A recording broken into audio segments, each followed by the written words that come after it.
अभिजित पाटलांची पुन्हा घोड्यावरून मिरवणूक. सगळे माझे दुश्मन झालेत. पण माढा तालुक्यातील भेंड येथे श्री विठ्ठल सहकारी साखर कारखान्याचे चेअरमन आणि माढा विधानसभेसाठी इच्छुक असलेले अभिजित पाटील यांनी भेंडला भेट दिली. यावेळी ग्रामस्थांनी त्यांची घोड्यावरून मिरवणूक काढत स्वागत केलं. भेंडला काल सायंकाळी माढा विधानसभेच्या अनुषंगाने त्यांनी भेट दिली. त्यावेळी हलगींचा कडकडाट आणि फटाक्यांची आतिषबाजी करत भेंड ग्रामस्थांनी भेंडमध्ये त्यांची घोड्यावरून मिरवणूक काढली. या प्रसंगी आयोजित कॉर्नर सभेत अभिजित पाटील खुर्चीत न बसता खाली उपस्थित ग्रामस्थांमध्ये बसत त्यांनी संवाद साधला. यावेळी भेंडच्या समस्या अडचणी ग्रामस्थांकडून ऐकून घेतल्या. या प्रसंगी बोलताना चेअरमन अभिजित पाटील म्हणाले की विठ्ठल कारखान्याच्या निवडणुकीत सभासदांनी निवडून दिल्यामुळे मी ऊसाला दर देऊ शकलो. यामुळे जिल्ह्यातील ऊस उत्पादक शेतकऱ्यांचा 2600 कोटी रुपयांचा फायदा झाला आहे. विरोधक म्हणतात निवडणूक डोळ्यासमोर ठेवून ऊस दर वाढवला जातोय. निवडणूक झाल्यावर दर दिला जाणार नाही, पण मी शेतकऱ्याचा मुलगा आहे, त्यामुळे मला परवडतोय तेवढा दर देणारच. विरोधकांना कोंडीत पकडत अभिजित पाटील पुढे काय म्हणाले, पहा संपूर्ण भाषण. शंभू महादेवास नतमस्तक होतो आणि ज्या भेंड गावानं तालुकास्तरीय, जिल्हास्तरीय, राज्यस्तरीय आपला विक्रम नोंदवत वेगवेगळ्या माध्यमातून या गावाचं लाईव्ह महाराष्ट्र झोन न्यूजच्या बरोबर जिल्ह्यात लाईव्ह महाराष्ट्र झोन न्यूजच्या यूट्यूब चॅनलला सबस्क्राईब करा, तसेच आमच्या फेसबुक पेजलाही फॉलो करा. सर्व उपस्थित माजी सरपंच, उपसरपंच, सरपंच सर्वच आता माझ्या समेत आलेले कारखाने संचालक, बँकेचे चेअरमन व समोर बसलेले वडीलधारी ज्येष्ठ तरुण सहकारी, गेले 3 महिने तालुक्यातल्या प्रत्येक गावात जाऊन आपल्या सगळ्याशी संवाद साधण्याचा सातत्यानं प्रयत्न करतोय आणि 3 ते 4 वेळा भेंडला यायचं आणि पुढं परत जायचं.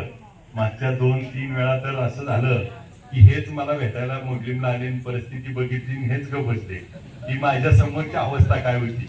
म्हणजे ह्यांना मला राग काढायला आलते, पण त्यांनी माझी परिस्थिती बघितली की पुढे जायला उशीर होतोय, म्हणून आता ती म्हणजे कोण बोलायला नको करा. कारण आता तुम्ही जसं थांबलाय तसं अजून 5 गाव आहे की पुढं, आणि प्रत्येकाला भेटलं पाहिजे, बोललं पाहिजे, त्यांचं ऐकून घेतलं पाहिजे. आणि मग आपल्याला सगळ्याला माझा थोडक्यात परिचय देतो. मी अभिजित धनंजय पाटील, देगाव माझं गाव, जे माढा मतदारसंघातच पंढरपूर तालुक्यात येतं. विठ्ठल सहकारी साखर कारखाना आपल्याला सगळ्याला परिचित आहे. विठ्ठल सहकारी साखर कारखान्याची निवडणूक लागली. निवडणुकीमध्ये च्या पूर्वी तो कारखाना 2 वर्ष बंद होता आणि 2 वर्ष बंद असताना कारखान्याची ऊसाची बिलं अडकली होती आणि मग त्या ठिकाणी कारखाना बंद, ऊसाची बिलं नाहीत आणि अशा अवस्थेत तो कारखान्याची निवडणूक लागली. आणि निवडणुकीला त्या ठिकाणी सामोरे जात असताना त्या कारखान्याचं नाव लौकिक खूप मोठं होतं आणि मग बाहेरच्या जिल्ह्यात माझे 2-4 कारखाने आणि ज्या कारखान्याचा मी सभासद, तो कारखाना मात्र बंद. म्हणून भागातले शेतकरी सभासद येऊन भेटायचे की या कारखान्याची निवडणूक लढलं पाहिजे. आणि मग असं जशी आज आपली गाव भेट दौरा केलाय तसाच पंढरपूर तालुक्यातल्या प्रत्येक गावात जाऊन चर्चा केली आणि त्यानंतर निवडणुकीला सामोरे गेलो. निवडणुकीत पहिले चेअरमन, 2-3 चेअरमन एका पार्टीत, दुसऱ्या पार्टीत दुसरे, आणि मी कधी ग्रामपंचायतला पण माझ्या घरातलं कोण उभा नव्हतं. मीच पहिला ग्रामपंचायतला लढलो. माझ्या गावात कोण संचालक नव्हतं, कधी मी चेअरमन झालो. म्हणजे कुठलाही वारसा हक्क नव्हता, काय नव्हतं. फक्त लोकांना जी भूमिका मांडत होती. कारखाना बंद पडलाय, तो चालू करतो. मोळी टाकायच्या आत मागचं 40 कोटीचं देणं देतो आणि पहिल्याच हंगामात ज्यावेळेस 2200 रुपये भाव 2000 चालू होता त्यावेळेस 2500 रुपये भाव देतो, अशी भूमिका त्या ठिकाणी घेतली. आणि निवडणुकीला सामोरे गेलो. निवडणुकीला सामोरे गेल्यानंतर त्या ठिकाणी निवडणुकीमध्ये सगळ्या सभासदांनी निवडून दिलं. निवडून दिल्यानंतर एक किस्सा म्हणून सांगतो बरं का. निवडणुकीला आम्ही निवडून आलो आणि मग तालुक्यातलंच असल्यामुळे ह्या आमचे एक संचालक, त्याचा एक जोडीदार तुमच्या भैयाचा मित्र होता. मग ती संचालक सत्कारला बोलवलं, सत्कार बित्कार केला भैयाने तुमच्या. आणि सत्कार केल्यावर ती काय म्हणले की अभिजित पाटील 2500 रुपये कसा देणार भाऊ आमच्या संचालकाला. मग ती संचालक म्हणला देते. ती म्हणला देऊ शकत नाही, असं कसं होतंय, एवढं अडचणी येते आणि देत नाही म्हणला. आमचा संचालक म्हणाले देणार. शेवटी म्हणला जर दिला तर 1 तास शिकवणी लिहितो. आता 3000 दिला तरी कधी येते का माहिती.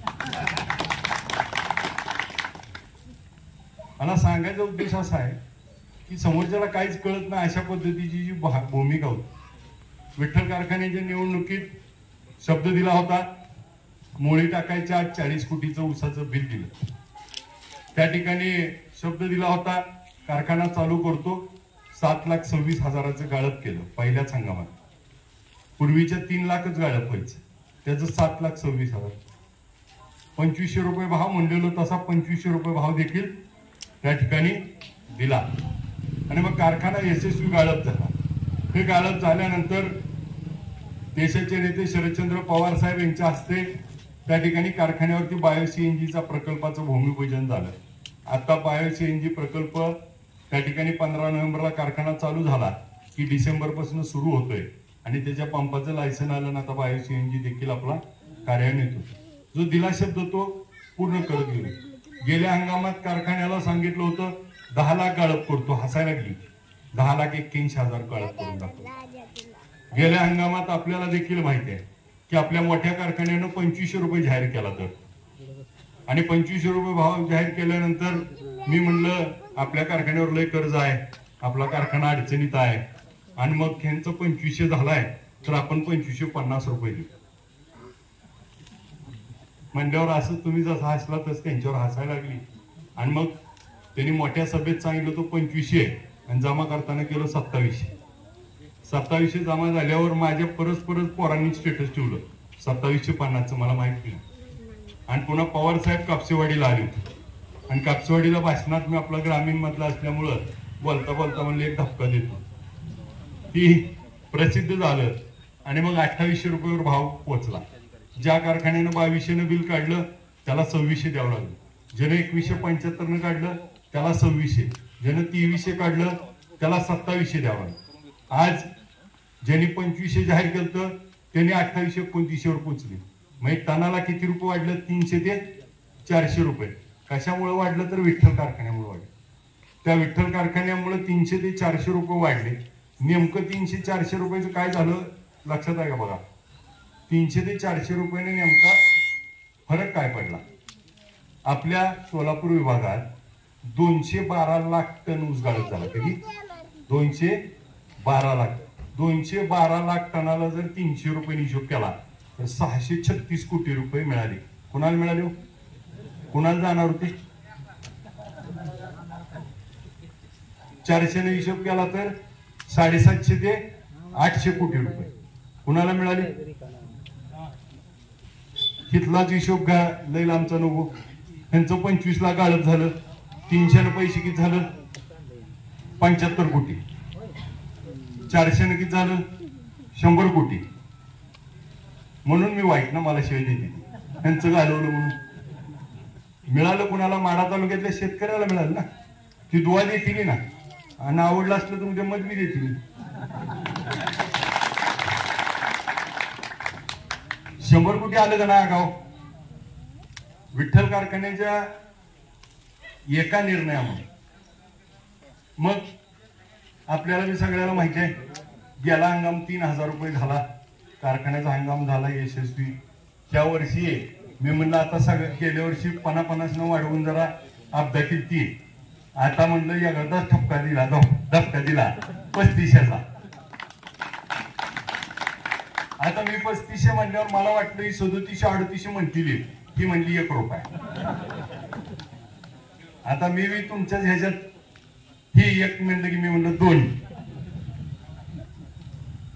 आता मला साधा विषय कळत नाही. आता 3500 रुपये देतो म्हणलं तर यांची पुढारी माफ काढायला लागली. ती म्हणायला लागली देऊ शकत नाही, ती खोटच आहे, हे असंच करतोय तसंच करतोय. मग 1 रुपया जावा म्हणली तो मी 3 वर्ष झालं सांगतोय, मी काटा हाणत नाही, काटा कुठेही करून या. तुम्ही म्हणलं का? साधा प्रश्न आपला, मी हाणतोय कोण म्हणत नाही, मी हाणत नाही एवढंच म्हणतोय मी.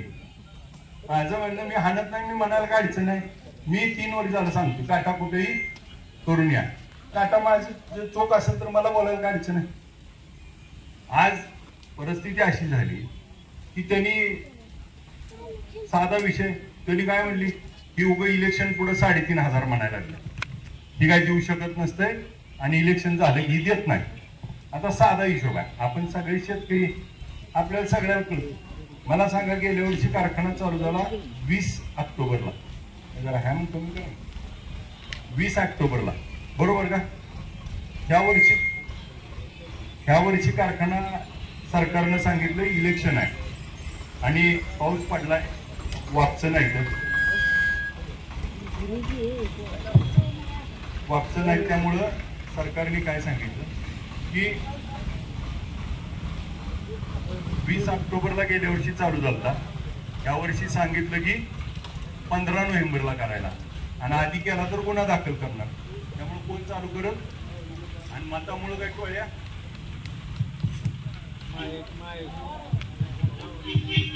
मतामुळे काय टोळ्या इकडं येत नाही.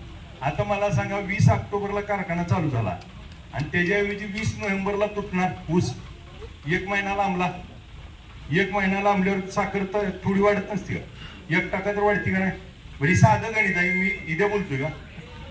1% वाढली म्हणजे किती? 10 किलो वाढली, 360 रुपये झालं. गेल्या वर्षी 3,000 परवडलं, यंदा 360 आला आगाऊ.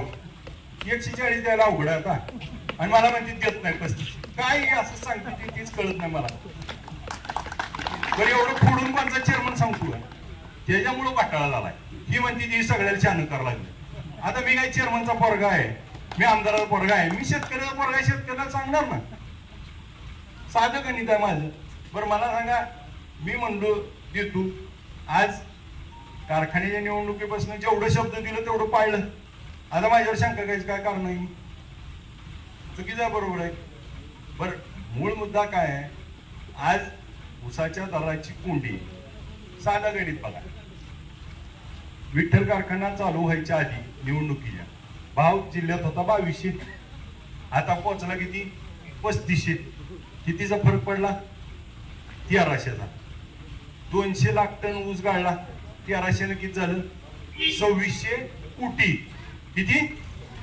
मग आता पदर ह्याने किती हाणले ते विचार करा, झोप लागते बघा.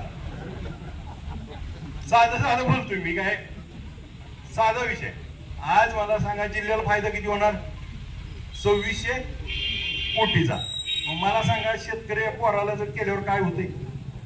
आता विठ्ठलच्या सभासदांनी निवडून दिलं, फायदा विठ्ठलच्या सभासदाला व्हायला लागलाय का जिल्ह्याला व्हायला लागला नाही? निवडून दिल्यावरच मला करता आलं. आता विठ्ठल कारखान्याच्या निवडणुकीत बंद पडला होता कारखाना, मला निवडून दिलं नसतं तरी आता जाता बंदच बघितलं असतं. मी काय करणार होतो? जेव्हा निवडून दिलं तेव्हाच करू शकलो. बरं नुसत्या तालुक्याच नाही, जिल्ह्याचा खेळ झाला नाही सगळ्याचा. सगळी माझी दुश्मन झाली. मी त्यांचा बांध रेटलाय का हाणामाऱ्या केल्या, त्या ही माझी दुश्मन झाली. मी शेतकऱ्यांना पैसे देतो, माझी चूक आहे का? बरं मला परवडत नाही, मी आणतोय कुठनं? तुमच्याच ऊसातली साखर मॉलेशियस काढतोय, लाईट काढतोय. तुम्हालाच माझ्या घरचं द्यायला एवढी माझी परिस्थिती आहे का? मी 2007ला तुम्हाला माहितीसाठी सांगतो, 2007ला मी एक ट्रॅक्टर टोळी विठ्ठल कारखान्यात आलो. आज त्याच कारखान्यात चेअरमन झालो. काय तर नीट वागलो म्हणून झालं. त्यांच्यासारखं काय माझं नव्हतं, साधा घरातला पोरगा तुमच्यातला जे काय. त्यामुळं कळवळ आहे एकमेकाचा आपला. बरं मी तुमच्यातलाच असल्यामुळं वाटतंय. भूमिका आमची एवढीच आहे की विठ्ठल कारखान्याच्या सभासदांनी निवडून दिलं म्हणून त्या ठिकाणी बदल करू. पहिले चेअरमन विठ्ठलच्या निवडणुकीत काय म्हणलं माहिती आहे का, की आता परत एकदा आम्हाला निवडून द्या आणि आम्ही चालू करू. मग आता पहिला तुझ्याकडे जातो, तूच बंद पाडणार. परत काय म्हणते, आता काय मताबरोबर काय लाख लाख टाकणार पेटीत? चालू कसं होणार? मला सांग, आता ही 30 वर्ष झाली, आम्ही जाईन आम्हीच करतो म्हणजे राहिलेलं बी. आता हे काय करणार आहे की केलंच नाही 30 वर्षात. रस्ता नाही आरण रस्त्याला यायला. आता आपला दोस्त सांगत होता निम्या गावाला अजून पाणी नाही आणि पाणीदार आमदार आहेत. राहिलेलं पाणी आणावं लागेल. आपल्या तालुक्यात आज असे किती तर प्रसंग आहेत, प्रश्न आहेत. ज्या प्रश्नावरती आज कुठल्याही गावात तालुक्यात जावा, आज परिस्थिती अशी आहे की रस्तं सगळं समृद्धी महामार्गासारखं कडक एकदम टार रोड आहे, पोटातलं पाणी सुद्धा हलत नाही. किती भारी रस्ता आहे तालुक्यात. कुठल्याही गावाला गेला एक परिस्थिती कशी आहे, एकदम कट्ट आहे का नाही. पण आज मला सांगा त्याच्यावर बोलायचंय का. विठ्ठल कारखान्याच्या निवडणुकीत आम्ही विठ्ठलचं बोललो. आता ही बोलती ती दोनच गोष्टीवर मी ऐकतोय, एक कारखान्यावर आणि दुसरं बोलती ती पाण्यावर. आता कारखान्याच्या चेअरमनचं काम आहे ऊस नेणं, बिल देणं. ही काय आमदाराचं काम आहे का. मी चेअरमन आहे, मी नेतोय ऊस, मी आमदार आहे का. ऊस नेऊन बिल देतोयच की. कारखान्याचे चेअरमन काम करेल ना. आता काम निवडणूक कशाची आहे, विधानसभेची. मग कारखान्याचं मध्ये काढायचं काय कारण आहे ना. मग आता त्यांनी काढल्यावर मला बी आता धक्का द्यायला.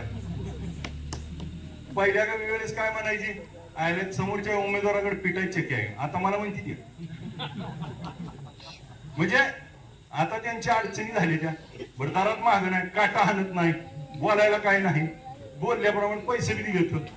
बंद पडकं नीट केलंय, यांचं तर आधीच फार्मात होतं, तरी आता ही चालू नाही.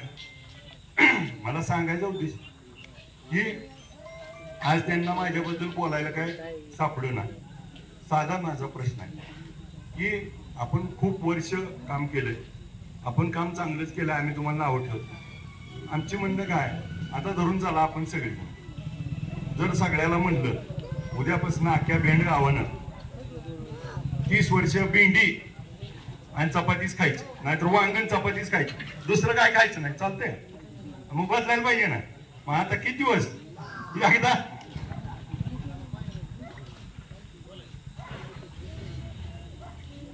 साधा विषय आहे. बरं यांचं काम चांगलं आहे, आम्ही त्याबद्दल म्हणत नाही, अजून चांगलं होऊ शकतं. मी एक शेवटचं उदाहरण देतो की क्रिकेट खेळणारी पोर आहेत का. पहिलं क्रिकेटची मॅच असायची, टेस्ट मॅच असायची, माहिती ना. किती दिवस आहे असायची, 5 दिवस.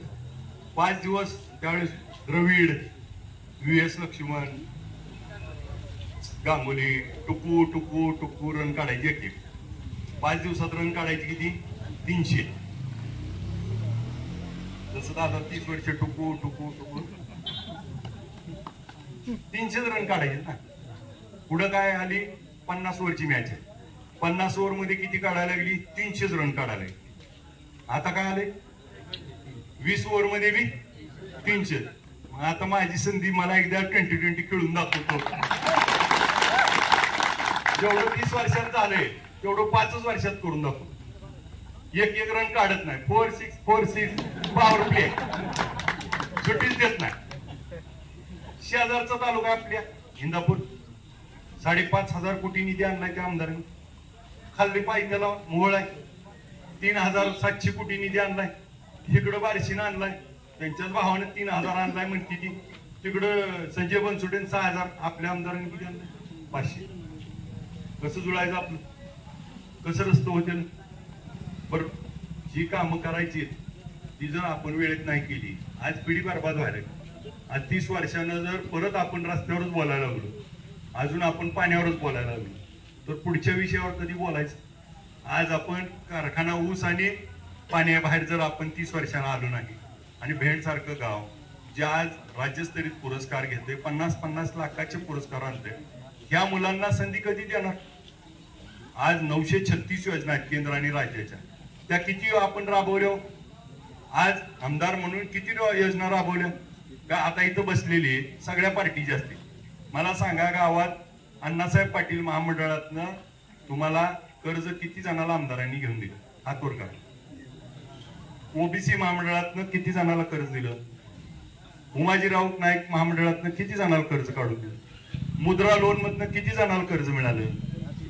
तुमच्या नावावर त्यांनी घेतलं ती गोष्ट वेगळी, पण तुम्हाला किती मिळालं. म्हणजे आज आपल्या राज्य आणि केंद्र सरकारच्या योजना सामान्य लोकांपर्यंत पोहोचवण्यासाठी लोकांचा प्रतिनिधी असतो आपण, लोकप्रतिनिधी असतो. आज तहसीलला जात असाल तुम्ही, तहसीलला गेल्यावर ह्याला आहे गाव मग मला सांगा 30 वर्षात जर बाथरूम बांधता आलं नाही आणि तालुक्याचा विकास झालाय म्हणतो आपण, म्हणताय का ना आपली?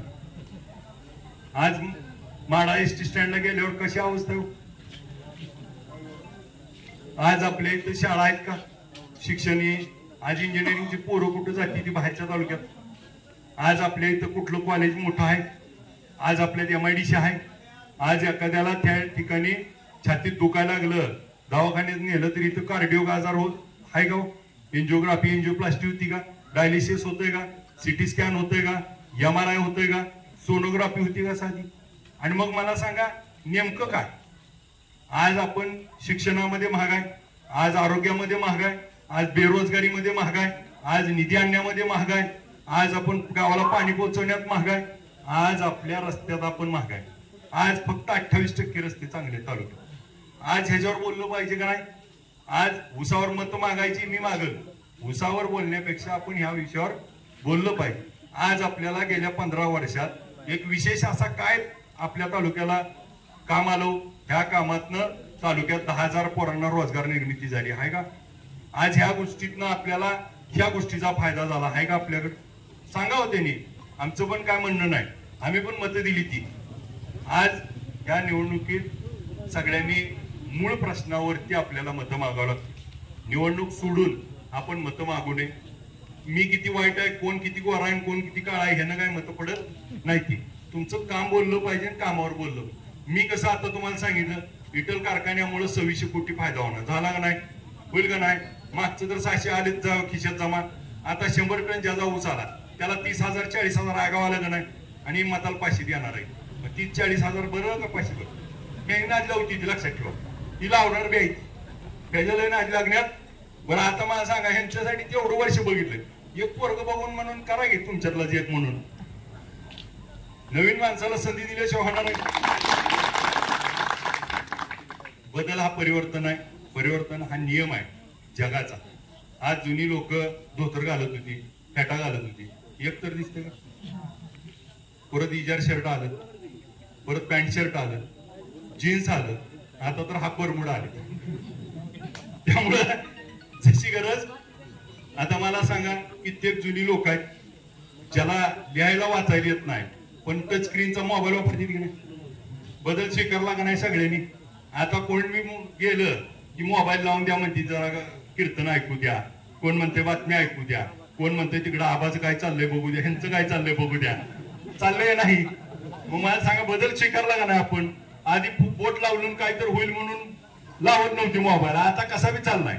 मग मला सांगा, बदल स्वीकारला पाहिजे का नाही? बरं, मी भाषण करायला नंतर येईन, आज मी तुमच्याशी गप्पा मारतोय. पण आज काय झालंय, पुढं गावं 3 आहेत 5 आहेत अजून, त्यामुळे मी जास्त आपला वेळ घेत नाही. मी तुम्हाला एवढंच सांगतो की मी तुमच्यातलाच एक पोरगा आहे. आज आमदार पोराला आमदार करण्यापेक्षा त्या ठिकाणी सामान्य पोराला त्या ठिकाणी संधी द्या. या संधीचं सोनं उद्याच्या काळात त्या ठिकाणी करून